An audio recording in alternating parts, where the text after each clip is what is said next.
Welcome back. In this episode, I want to talk about how technology is transforming education. Scary, I know. Not really, but kind of. So it's not just in the tools that we use, but it's in the relationships, the access, and the definition of what classroom even is. Now, technology can have a lot of benefits in a classroom, but it can also have a lot of challenges.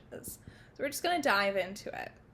So this reflection was inspired by the Cultural Shift in Education paper that I wrote and our week 2 readings on automation, equity, and access in learning environments. So when we talk about tech in the classroom, it's easy to focus on the hardware. Chromebooks, interactive whiteboards like smartboards or Promethean boards, learning apps, and those things matter. They matter a lot. They make a huge difference in education. But what I learned through this course specifically, and especially while creating that paper, is that the real shift is in the cultural.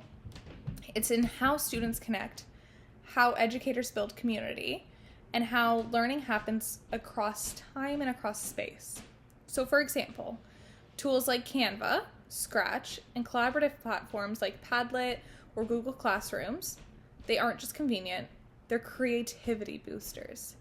They allow students to show their thinking in multiple ways and to collaborate across locations and time zones.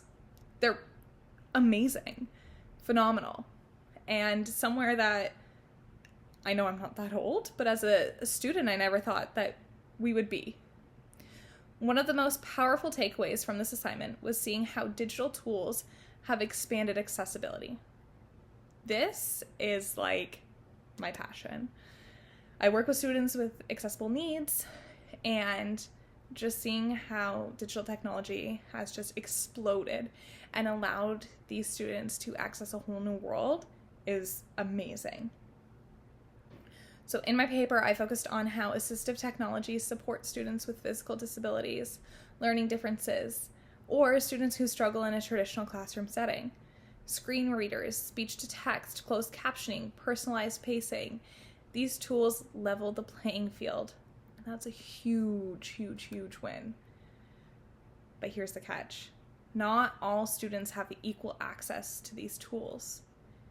Ergonomic inequality, home internet access, and tech literacy are still major barriers. One of the tensions I reflected on and what we read about in week 2 is how digital classrooms sometimes lose that spark of interpersonal connection. Learning isn't just content. And I think that sometimes educators, school boards, and ministry, sometimes they lose sight of that.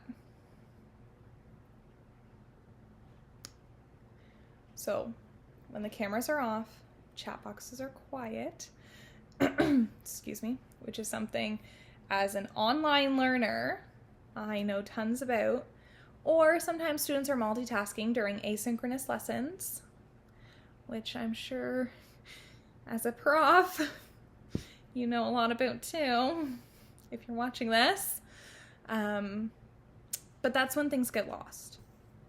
So I've experienced this myself during these classes, this program, these courses, but it becomes when even when I'm presenting, right? I've experienced it when I was an educator doing online learning as an educator, as an ECE. We switched to an online learning platform. I was working with kids with exceptionalities and disabilities, and we switched to an online learning platform, and it was difficult. So it's the absence of body language, the absence of eye contact, cameras being off, spontaneous hallway conversations that make learning feel transactional. It made me realize that classroom culture isn't about the physical space. It's about how educators create belonging, they create engagement and emotional connection. It's all a part of it.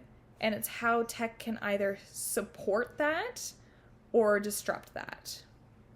So before this course, I saw tech in classroom mostly as a helpful add-on.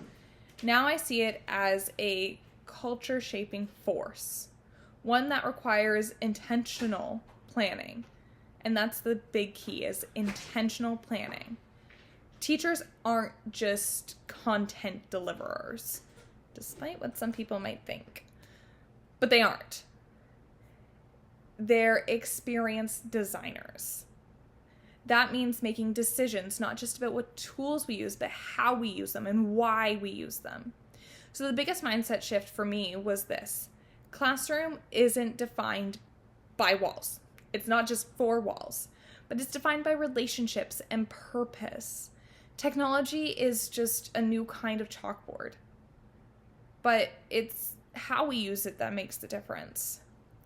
So here's my takeaway from this final episode. Digital technology isn't going away. In fact, it's just evolving. But then the question is whether we use it critically, creatively, and inclusively, or whether we let it flatten the human side of learning. As an educator, as a future teacher, I want to build digital learning spaces that still feel personal, where students feel seen, feel supported and challenged, no matter what device they're on. And that brings us to the end of episode 3 and the end of this podcast series. Stay tuned for a special bonus episode. Which is the next and final segment of my learning portfolio. So I'll briefly reflect on why I chose podcasting as my format, what this creative process taught me. Thank you so much for tuning in.